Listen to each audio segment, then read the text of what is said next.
नमस्कार, city news में आप सभी दर्शकों का स्वागत है। मैं हूं रिया गौर। खबरों की ओर बढ़ने से पहले आइए एक नजर डाल लेते हैं आज की सुर्खियों पर।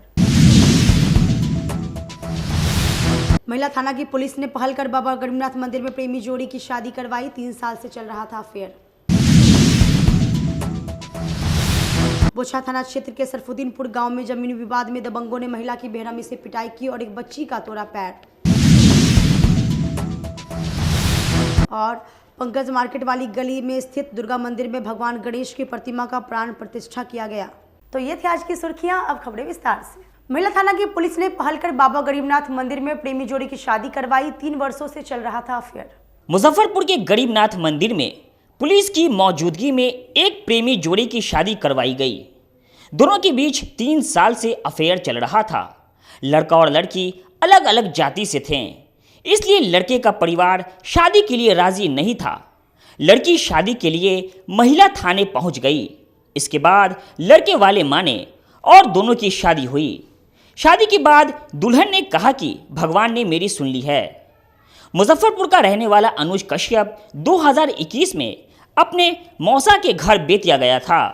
वहां उसकी मुलाकात अनीता से होती है। दोनों के बीच बातचीत का सिलसिला बढ़ा और मुलाकातों में मोहब्बत परवान चढ़ती चली गई। अनुज कभी बेतिया तो अनीता मुजफ्फरपुर आकर एक दूसरे से मिलते रहे, लेकिन अनुज के घर वाले शादी के लिए राजी नहीं हो रहे थे। लड़की के घर वालों ने लड़के के घर वालों से बात भी की, लेकिन लड़के के घर वालों ने शादी से साफ इनकार कर दिया। इसके बाद लड़की ने मुजफ्फरपुर महिला थाने में इसकी शिकायत दर्ज कराई। पुलिस के समझाने बुझाने के बाद लड़के के घर वाले भी मान गए। उसके बाद दोनों की पुलिस की मौजूदगी में गरीबनाथ मंदिर में शादी कराई जाती है। अनीता का कहना है कि 3 साल से हम लोग एक दूसरे से मिलते जुलते आ रहे हैं। कभी अनुज बेतिया आया करते थे तो कभी मैं मुजफ्फरपुर जाया करती थी। मेरे घर वाले तैयार थे, लेकिन अनुज की माँ को दिक्कत थी। लेकिन पुलिस में शिकायत करने के बाद अनुज के घर वाले भी राजी हो गए हैं। कब से प्यार करते थे दूसरे से? बताइए कैसा लग रहा है शादी? मुझे 20 दिन का बहुत जल्दी इंतजार था। इधर देखिए। हाँ, जो कि मेरा मनोकामना पूरी हो गया। अच्छा, कैसे जान पहचान हुई थी इनसे? ये बेतिया आए थे अपने मौसी जी। बेतिया आए थे? जी। अच्छा, तो आए थे वहाँ तो उसी क्या पार्टी फंक्शन था? नहीं, इसी तरह आए थे घूमने के लिए अपने मौसी जी के। कब संपर्क हुआ? 2021 से। 2001 से 21 से। 21 इस दौरान फोन से बातचीत होना शुरू हो गया दोनों में। तो क्या शादी से इनकार कर रहा था लड़का? हाँ, इनका फैमिली शादी से इनकार कर क्या कह रहा था? कर रहे थे कि नहीं मानेंगे। नहीं करा। जी। उसके बाद जब बेटी हुआ तो अब राजी हो गया लोग। अचानक में पुलिस केस हुआ तो अच्छा, आप ये लड़का मुजफ्फरपुर का रहने वाला है? जी, यही डेरी गांव रोड नंबर 4 का। अच्छा, परमपुरा। जी। अच्छा, तो शादी के लिए इनकार काहे कर रहा था? क्या वजह था? आप लोग रिलेशनशिप में थी? जी जी। अच्छा, क्यों इनकार कर रहा था? क्या वजह था? वजह ये था इनकी मम्मी को प्रॉब्लम था। उसकी मम्मी को प्रॉब्लम। हाँ बेटी। ऐसे क्या हुआ था बताइए। यार रुको ना भाई। हाँ, बेटी लड़का भाग गए थे। हाँ, हाँ, इसी के लिए हम लोग केस कर दिए। तब लड़का, हाँ, क्या केस किए? केस किए कि लड़का को भगा दिया गया। तब नहीं लड़का को बुलाया गया। हाँ, इसी के लिए केस हुआ था। अच्छा, हाँ, तैयार नहीं था शादी? हाँ, लड़का शादी करने के लिए तैयार नहीं आप था। लोग बार बार बोल रहे थे कि शादी करें। हाँ हाँ हाँ, तब लड़का तैयार हुए। केस हुआ तब लड़का तैयार हुआ। पुलिस केस होने के बाद तैयार हुआ? हाँ हाँ। ऐसे नहीं तैयार? नहीं। पहले क्या बेतिया जाता था मिलने उलने? हाँ, बेतिया जाते थे। हाँ, आपके घर पर? हाँ, अच्छा, तो क्या बातचीत बोलते थे? होता, शादी कर घूमते लेंगे? फिरते थे। हाँ, लड़का बोलते थे शादी छठ बार कर लेंगे। छठ बात लेकिन नहीं किया? नहीं। भाग किया? हाँ, उन लोग को मना किया। उनको मौसी मौसा ने मना किया था शादी नहीं करने के लिए। तो पुलिस के सहयोग से शादी हुआ है? हाँ, पुलिस के सहयोग से हुआ है शादी? पुलिस आई है तो शादी करवाई? हाँ हाँ। बोचहा थाना क्षेत्र के सरफुद्दीनपुर गांव में जमीन विवाद में दबंगों ने महिला की बेरहमी से पिटाई की और एक बच्ची का टांग भी तोड़ दिया। बोचहा थाना क्षेत्र के सरफुद्दीनपुर गांव में जमीनी विवाद को लेकर दबंगों ने दलित परिवार की एक महिला की सरेआम बेरहमी से पिटाई करते हुए का वीडियो सोशल मीडिया पर तेजी से वायरल हो रहा है। दबंगों ने पहले तो महिला की बेरहमी से पिटाई की, उसके बाद उसी की परिवार की एक बच्ची की पिटाई कर पैर को तोड़ डाला। दरअसल पूरा मामला जमीन से जुड़ा हुआ है। पीड़ित परिवार की जमीन को दबंगों ने जबरन हड़पने के इरादे से ये मारपीट की, जिसमें पीड़ित परिवार की महिला, पुरुष और एक बच्ची बुरी तरह से घायल हो गई है। परिवार द्वारा थाने में इसकी लिखित शिकायत भी दर्ज कराई गई। पीड़ित महिला ने बताया कि पड़ोसी के द्वारा जमीन हड़पने के इरादे से ये मारपीट की गई है। थाने में इसकी शिकायत की गई, लेकिन अभी तक इसमें किसी की भी गिरफ्तारी पुलिस द्वारा नहीं की गई है। पटाख दे रोशन चौधरी कहाँ पटक दिया? ना पता, झगड़ा में पटक दे। तुमसे झगड़ा हुआ है? मम्मी से और पटक दिया? हाँ मारा भी है? हाँ, घर में घुस के। कौन कौन मारा था? रोशन चौधरी और पप्पू चौधरी। और का भी पैर तोड़ दिया और जमान लड़की है उसको भी छिड़खानी किया और उसको घुटना में चोट है, पकड़ दिया, बाल पकड़ के खींचा। वीडियो बना रही थी, बनाने नहीं दिया, मोबाइल भी फोड़ दिया। वीडियो बनाओगे तो तुम लोगों के करेंगे वो करेंगे। बार बार धमकी दिया जाता है कि कभी ना कभी तुमको उठवा लेंगे। लोग जो है बहुत तंग कर रहे हैं, बार बार घर में घुसकर मारपीट करते हैं और मारने का, गोली मारने का धमकी दे देते हैं। और बच्चे लोगों को भी मतलब कि हमारी लड़की लोगों को बहुत मतलब उल्टा सीधा बात करते हैं ये लोग। तो हमको कानून से इंसाफ चाहिए और पब्लिक जो इंसाफ होगा वो हमें इंसाफ दिलाएं, सब आदमी मिलकर। हमारी एक लड़की है जैसे कि इसको भी पैर में मतलब कि मारा, उठा के पटक दिया, यहाँ पे पैर में जख्म आया। हमारी घरवाली को भी मारा बाल पकड़ के। और हमारी एक बेटी है 12 साल की, उसको भी मतलब कि पैर जो है फ्रैक्चर कर दिया है। फिर उसके बाद जो है हम मेडिकल में इलाज करवाएं और उसके बाद जो है घर लेकर आए वहाँ से। हम तीनों गोटे हम खेत में पानी पटवैत रहली। रोशन चौधरी के कन्या आकर घर में घुस कर कन्या से गाली गलौज कर तब गया, तब बेटा दूल्हा के बुला कर लाया।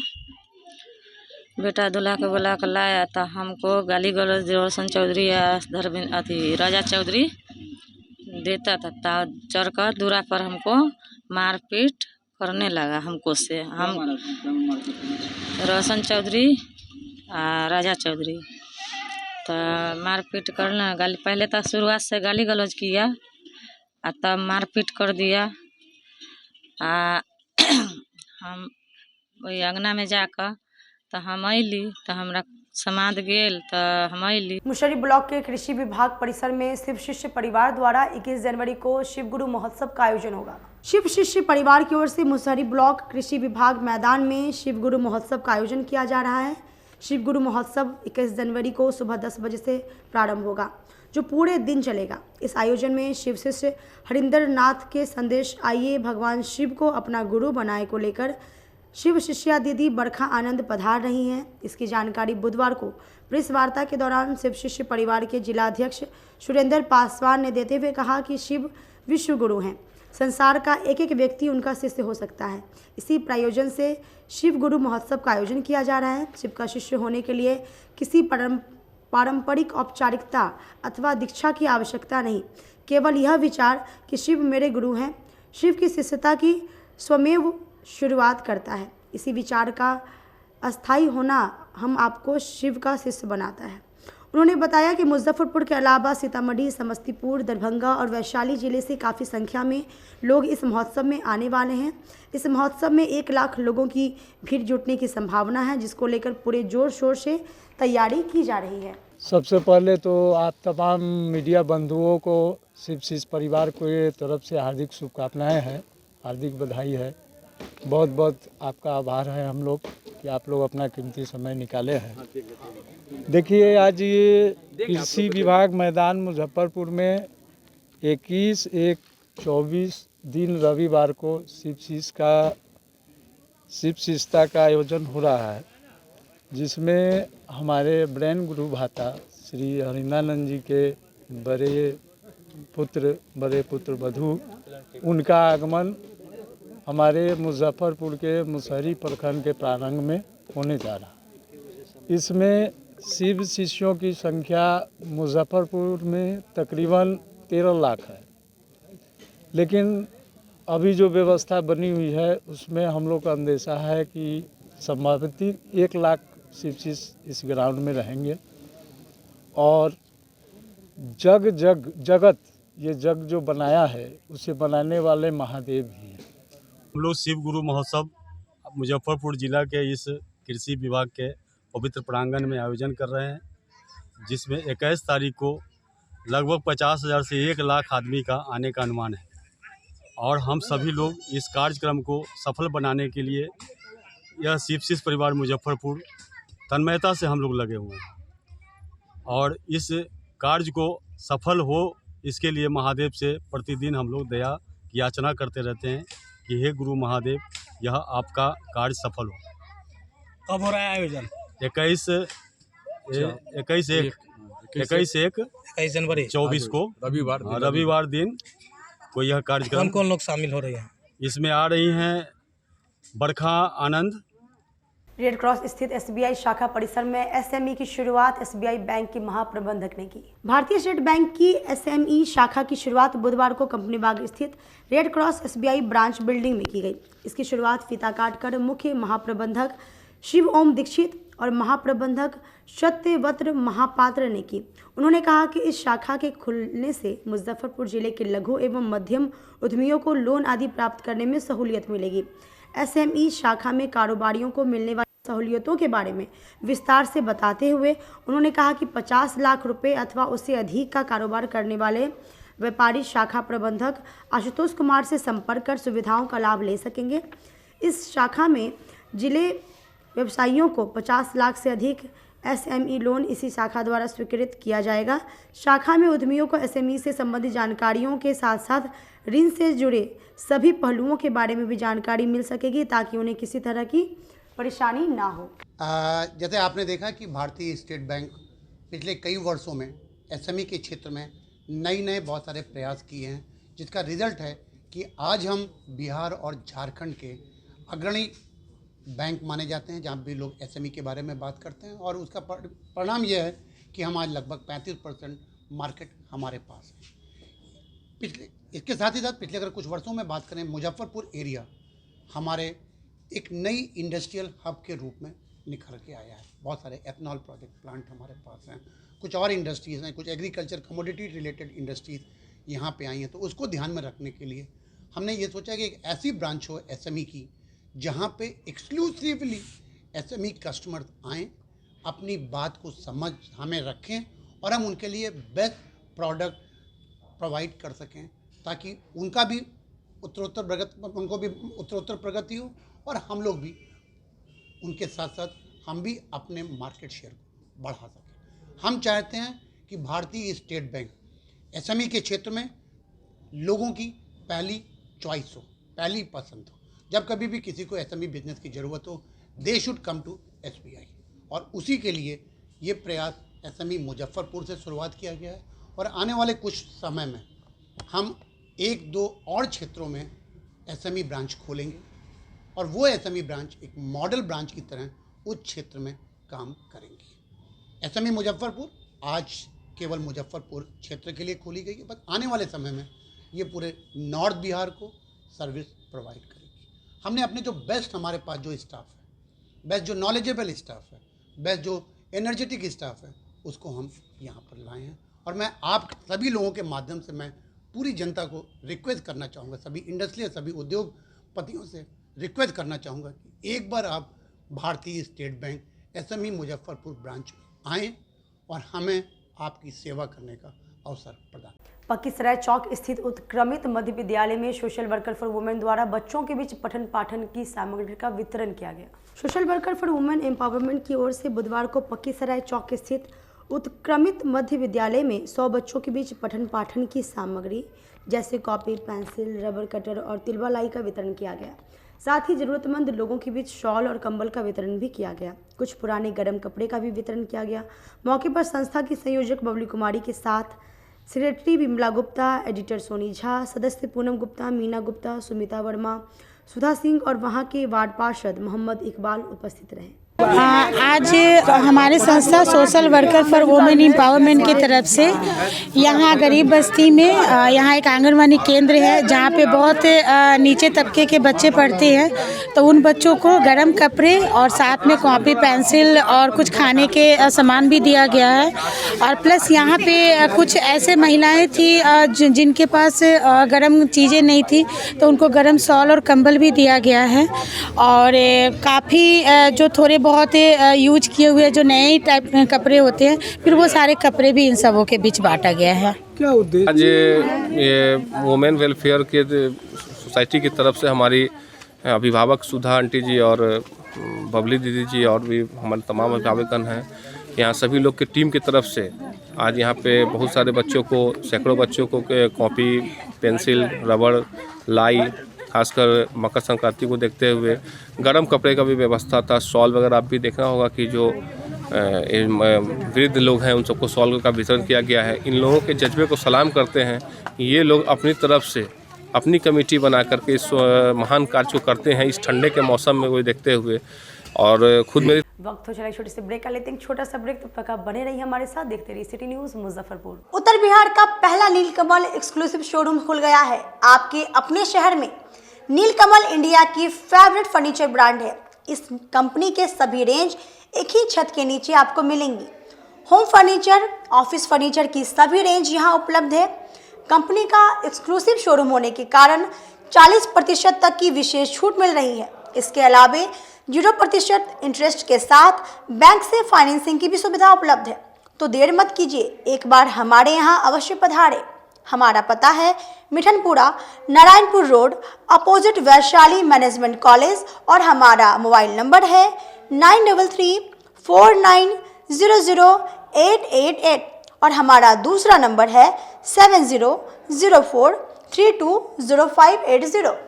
यू एसोसिएट नीलकमल का फर्नीचर शोरूम नारायणपुर से हट करके मिठनपुरा चौक के समीप क्लब रोड में हम लोगों ने अभी स्थापित किया है, जहां आपको होम फर्नीचर के, ऑफिस फर्नीचर के विस्तृत रेंज देखने को भव्य रूप से मिलेंगे। और हमारे पास मैट्रेस की भी एक बहुत अच्छी रेंज उपलब्ध है। और साथ ही साथ हमारा लगन का भी काफ़ी भारी डिस्काउंट ऑफर चल रहा है, जिसमें 40% तक की छूट दी जा रही है। और साथ में हमारे यहाँ फिनांस की भी सुविधा है, जिसमें आप बजाज से, HDFC से 0 डाउन पेमेंट पर भी सारी चीज़ें ले जा सकते हैं। तो आप लोगों से निवेदन है कि एक बार आकर के हमें सेवा का मौका दें। मूवर्स इंटरनेशनल अब आपकी अपनी दुकान, जहां आपको सस्ते दामों पर मिलेंगे लेडीज, जेंट्स और किड्स के लिए जूते, सैंडल, स्लीपर, वह भी सस्ते दामों पर। यहाँ Bata, Action, Campus, shoe factory, flip flop, cat movers जैसे ब्रांड एक ही छत के नीचे मिलते हैं। इसके अलावा बाटा के अलावे सभी ब्रांड के शोरूम से कम कीमतों पर यहाँ प्रोडक्ट्स उपलब्ध है। इसके अलावा लेडीज और किड्स से एक से बढ़कर एक आर्टिकल दिए गए हैं। साथ ही जॉकी के इनरवेयर का विशाल रेंज उतारा गया है, वह भी शोरूम से कम कीमतों पर, जो कि आपको आकर्षित करेंगे। तो एक बार हमारे यहाँ अवश्य पधारें। हमारा पता है Amgola, opposite V2 cart, Muzaffarpur. Contact us on 8210654338। Muzaffarpur जिले की शान बन चुकी बाबा लहठी अब लोगों की जरूरत बन चुकी है। अत्याधुनिक रेंज और भरोसे को समेटे हुए लोगों के लिए नई नई डिजाइनर लहठी बाजार में उतारते रहते हैं। ऐश्वर्या राय बच्चन, सचिन तेंदुलकर की पत्नी से लेकर न जाने कितने सारी नामी हस्तियां इस लहठी के दीवाने हो चुके हैं। लोगों के साथ ने ही बाबा लहठी की पहचान देश से लेकर विदेश तक बनाई है। ऐसा साथ बनाए रखने के लिए आप लोगों का तहे दिल से धन्यवाद। अपने सपनों की आशिया को दे एक नई पहचान मां भवानी डेकोर प्राइवेट लिमिटेड के साथ, जो है ऑथराइज्ड डिस्ट्रीब्यूटर ऑफ कजारिया। देश की मिट्टी से बनी टाइल से देश को बनाते हैं, और जहां मिलती है सभी प्रकार के Indian and imported granite, marble, sanitary एवं कोटा स्टोन का अनोखा एवं आकर्षक संग्रह। मां भवानी डेकोर प्राइवेट लिमिटेड मतलब a complete floor solutions. New 0 mile Dadar road, Muzaffarpur. Call 9934753111। Break के बाद एक बार फिर से आप सभी का स्वागत है। आइए बढ़ते हैं अगली खबरों की ओर। पंकज मार्केट गली स्थित दुर्गा मंदिर में भगवान गणेश की प्रतिमा का प्राण प्रतिष्ठा धूमधाम से किया गया। बुधवार को मुजफ्फरपुर शहर के पंकज मार्केट वाली गली स्थित दुर्गा मंदिर में प्राण प्रतिष्ठा के साथ भगवान श्री गणेश की प्रतिमा स्थापित की गई। वहीं आयोजनकर्ता विजय चौधरी ने बताया कि यह गणेश जी की प्रतिमा बनारस से लाया गया है, जिसके स्थापना के लिए इस मंदिर में पूरे विधि विधान से प्राण प्रतिष्ठा एवं पूजा अर्चना किया जा रहा है। इसके साथ ही पूजा समाप्त होते ही प्रसाद के रूप में खीर, खिचड़ी और फल का वितरण किया जाएगा और वहीं इस दौरान आसपास के भक्त भी आकर पूजा अर्चना किए। बहुत ही हर्ष और खुशी की बात है। पंकज मार्केट में माता दुर्गा तो पहले से विराजमान है। आज गणेश भगवान जो है हम लोग को बीच में आए हैं और ये जो दुर्गा माता का प्रतिमा है, यहाँ पूजा होते थे जो नंदू बाबू और श्याम सुंदर गोयनका, सतीश कुमार राज और विजय जी के पिताजी जो है चतुर्भुज चौधरी जी यानी कि बैनाथ चौधरी जी द्वारा यहीं पे पूजा होती थी। आज जो है दुर्गा माता जहाँ पर विराजमान है, प्रतिमा बैठी हुई है, पहले साथी परिषद द्वारा यहीं पे पूजा होती थी। आज माता का पूजा होने क्रम में सब समाज के लोगों को भी संकल्प हमारे पिताजी चतुर्भुज चौधरी उर्फ बैनाथ चौधरी जी का था। 21/4/2006 को यह स्थापना हुआ प्रतिमा का, जिसमें भूमिदाता हमारे नंद कुमार साहू नंदू बाबू है स्वर्गीय। हमारे पिताजी 80 स्वर्गीय हो गए स्थापना करने के बाद। इसको हमारे समाज के लोग हम लोग मिलकर चला रहे हैं अच्छे ढंग से। और आज गणेश जी का प्राण प्रतिष्ठा है और शिवलिंग का प्राण प्रतिष्ठा है। कहाँ से मूर्ति लाया गया? ये मूर्ति बनारस से हम लाए हैं। विद्या विवाह भवन में 22 जनवरी को अयोध्या राम मंदिर प्राण प्रतिष्ठा कार्यक्रम को लेकर राम जानकी मंदिर में अखंड अष्टयाम की तैयारी को लेकर बैठक की गई। नई बाजार विद्या विवाह भवन के निकट 22 जनवरी को अयोध्या में राम मंदिर प्राण प्रतिष्ठा कार्यक्रम को लेकर राम जानकी मंदिर में अखंड अष्टयाम की तैयारी को लेकर एक बैठक का आयोजन किया गया। मुख्य यजमान बाबा गरीबनाथ मंदिर महंत अभिषेक पाठक ने बताया कि 22 जनवरी को अयोध्या राम मंदिर के प्राण प्रतिष्ठा के उपलक्ष्य में 24 घंटे का अखंड अष्टयाम किया जाएगा। इसके साथ ही 23 जनवरी को संध्या 5 बजे से महाप्रसाद का वितरण किया जाएगा। साथ ही महंत अभिषेक पाठक ने आग्रह किया है कि हमारे जिला मुजफ्फरपुर के जितने भी पदाधिकारी हैं, जिलाधिकारी महोदय, एसएसपी महोदय से आग्रह है कि सभी 22 जनवरी को सभी मांस मछली की दुकानों पर प्रतिबंध लगा दिया जाए। आपसे आग्रह है कि आदेश किया जाए। वहीं आचार्य ब्रिजेश तिवारी ने बताया कि 5 ब्राह्मणों द्वारा भगवान प्रभु श्री राम के साथ साथ रामायण पाठ व 24 घंटा का हवन का आयोजन किया जाएगा, जिसमें शहर के तमाम शिव भक्त से अनुरोध है, राम भक्त से अनुरोध है कि शामिल होकर पुण्य का भागी बनेंगे। इस बैठक में मुख्य रूप से उपस्थित रहेंगे। आज का जो कार्यक्रम हम लोगों का बैठक हुआ है अयोध्या में 22 जनवरी प्रभु श्री राम जी का प्राण प्रतिष्ठा है और उसके लिए हम लोग अपने पूरे भारत, पूरे बिहार, पूरे देश जिला में हर लोगों से आग्रह कर रहे हैं कि अपने अगल बगल के मंदिर में दीप जलाएं और अपने घर पे दीप जला के दीपावली मनाएं। इसके लिए आज हम लोग 24 घंटे का अष्टजाम रखे हैं 22 जनवरी को। उसके लिए आज हम लोग मोहल्ले के सभी सदस्य मोहल्ला वासी की तरफ से हो रहा है और हम लोग समस्त मोहल्ला वासी मिलकर कर रहे हैं। उसके लिए हम लोग एक बैठक रखे हैं जो कि ये अष्टजाम पुरानी बाज़ार, नई बाज़ार विद्या विवाह भवन के सामने, वहीं पे श्री राम जानकी मंदिर है, प्रभु यहाँ पे दरबार है, उसी दरबार में हम लोग 24 घंटे का अष्टजाम का प्रोग्राम रखे हैं।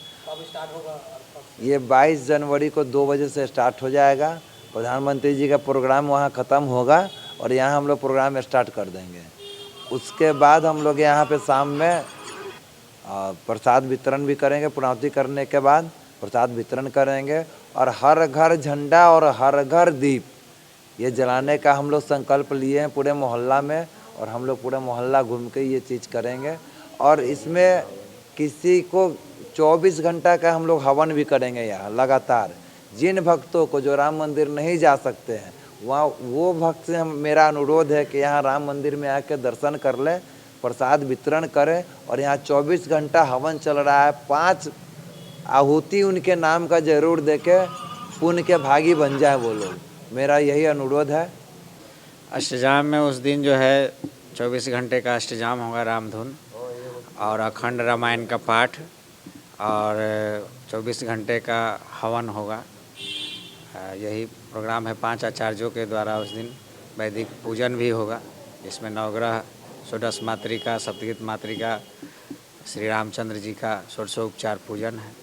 हिंदू जन जागृति समिति द्वारा जिलाधिकारी के माध्यम से केंद्रीय गृह कानून और न्याय मंत्री को ज्ञापन भेजकर श्री राम निंदा विरोधी कानून पारित करने की मांग की गई। बुधवार को हिंदू जन जागृति समिति मुजफ्फरपुर शाखा के सदस्यों के द्वारा जिलाधिकारी प्रणव कुमार के माध्यम से केंद्रीय गृह मंत्री और केंद्रीय कानून और न्याय मंत्री को ज्ञापन भेज प्लेसेस ऑफ वर्शिप एक्ट और इस निंदा कानून के तर्ज पर श्री राम निंदा विरोधी कानून पारित करने का मांग किया।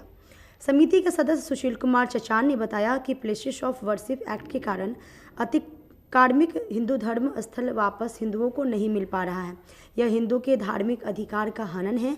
वहीं 22 जनवरी को राम मंदिर में रामलला विराजमान के पहले प्रभु श्री राम श्री मंदिर और श्री रामचरितमानस को लेकर बहुत निचले स्तर की राजनीतिक टीका टिप्पणी की जा रही है, जिसे लेकर उन्होंने यह ज्ञापन भेजा है। तो 2 मांगे हैं हमारी मुख्य रूप से। एक जो योगी आदित्यनाथ जी को हम लोग भेज रहे हैं, एक मांग जो राम निंदा विरोध में एक कानून बनाया जाए। जैसे अलग अलग नेता लोग या अन्य समाज के लोग जिस तरह के वक्तव्य राम जी के बारे में दे रहे हैं, इसके विरोध में कठोर ठोस कानून आना चाहिए जिससे कोई भी राम जी की निंदा न कर सके। तो इसके बारे में एक ज्ञापन है हमारा। मतलब 550 वर्षों का संघर्ष एक राम मंदिर के रूप में मूर्त रूप ले रहा है, लेकिन कुछ लोग जो कि है अलग अलग अपना निंदनीय विषय जो अपना वक्तव्य दे रहे हैं, जिससे राम जी की निंदा हो रही है। इससे हम लोग की धार्मिक आस्था को ठेस लग रही है। लगता नहीं इस निंदा कानून की तरह आप लाना चाह रहे हो? मतलब इस निंदा कानून की तरह लाना नहीं है। इसमें मुख्य रूप से ये है कि जैसे जो चौपाइयां हैं, जो ग्रंथ हैं, जो राम जी के अस्तित्व पे प्रश्न है, इस तरह की जो चीजें आ रही है, इसके विरोध में कानून लागू हो, ये प्रयास है हमारा। और दूसरा जो है हमारा। आज के लिए बस इतना ही। कल फिर मिलेंगे कुछ नई खबरों के साथ। तब तक मुझे और मेरी पूरी न्यूज़ टीम को दी इजाजत। नमस्कार।